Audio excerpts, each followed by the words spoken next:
Hey guys, it's Baron J67 and with Level 1 Gaming, and today we are at GDC 2025 and we're taking some awesome time out to check out Steel Seed. We got ES Digital as the publisher, and then we have one of the coolest dev groups with the coolest names, Storm in a Teacup, and we're sitting here with Roberto. Hi, nice to meet you. Now, Roberto, eh, what is Steel Seed? It's our biggest project, and it's a third-person stealth action adventure where you have the control of Zoe, which is the main character, but you also control Kobe, which is a small drone that comes around with you. And it's not actually just a companion, it's a proper second character. You can take control of him, you can move around the environment, scan for the enemies, tag them, and also while Zoe is in charge of the main mobility and melee attacks, Kobe is the one dealing with the ranged attacks. He has a selection wheel with different kind of attacks and possibilities.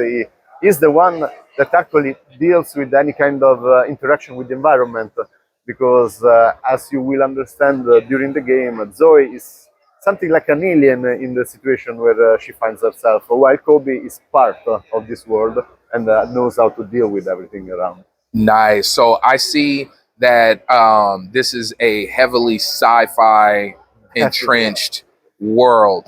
So what were some inspirations when making Steel Seed?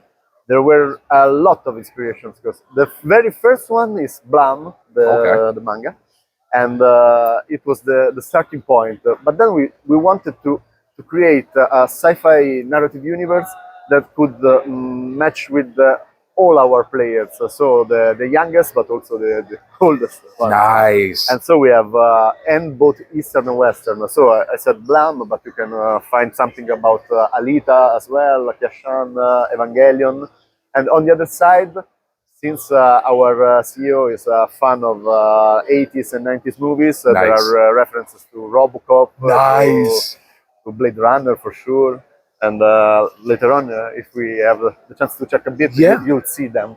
Nice. So this is something I love to ask dev teams is, who is Steel Seed for?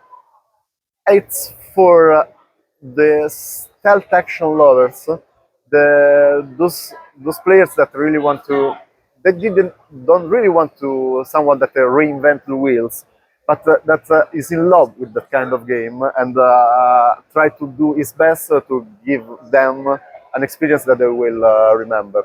Also because, and that's a Storm in a Teacup DNA, we're very focused on the relevance of narrative.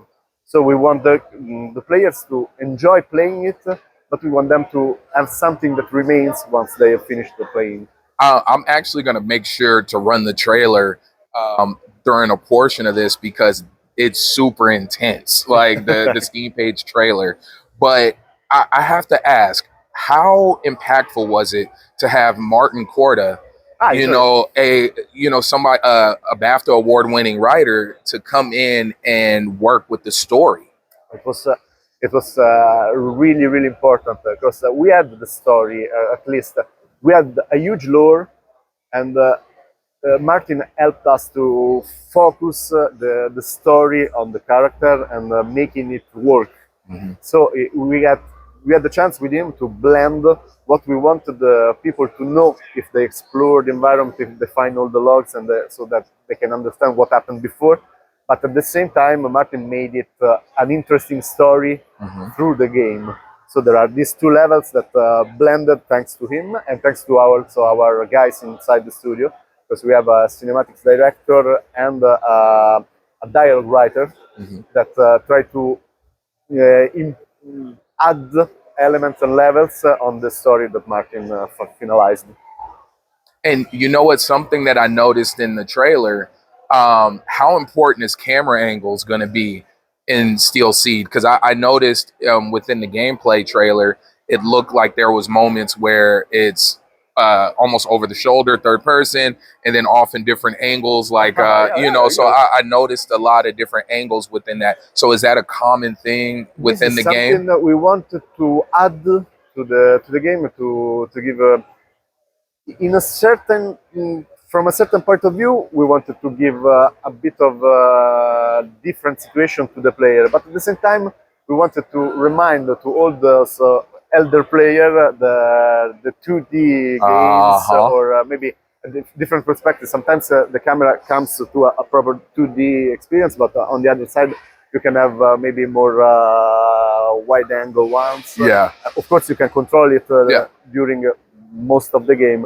But in some parts, we wanted to give them a different perspective. Yeah. Yeah, and that's something that really stood out. And then so narrative. Obviously, narrative is a huge part, like you mentioned earlier.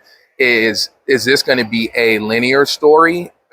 Is this a linear game experience? Is there a hub world? What kind of world are we going to be experiencing? The world as a narrative, yes, it's pretty linear. Also because if you want to have a proper story, you cannot give too much freedom. Otherwise, you risk to dilute it too much.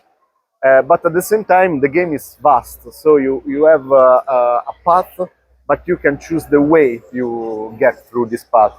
For example, also in terms of gameplay, you can be more stealthy or more action-oriented.